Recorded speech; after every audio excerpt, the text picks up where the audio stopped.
Bismillahirrahmanirrahim.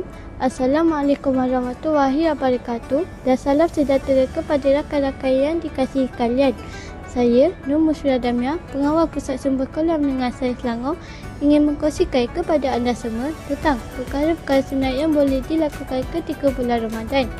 Baiklah, perkara sunat yang pertama adalah bersahur walau hanya meminum seteguk air atau memakan sebiji buah kurma.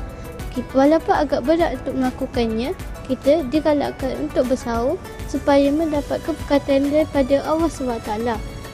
Dan kita juga digalakkan untuk melewatkan sahur. Seterusnya, perkara sunat ketika waktu berbuka pula adalah menyegerakan berbuka ketika sudah masuk waktu maghrib. Lalu, kita mendahulukan berbuka dengan perkara-perkara manis seperti kuih merah atau kurma. Dan seterusnya, membaca doa berbuka puasa.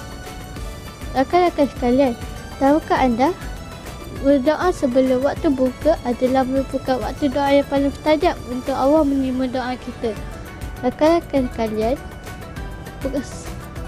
tentang perkara-perkara sebentar tadi yang saya sebutkan, terdapat ibadat-ibadat sunat yang kita boleh lakukan ketika waktu berpuasa.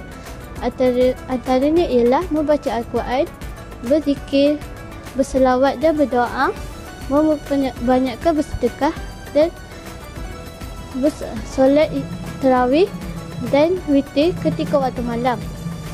Rakan-rakan sekalian, saya tahu bahawa perkara-perkara ini hanyalah sekadar sunat dan bukanlah wajib.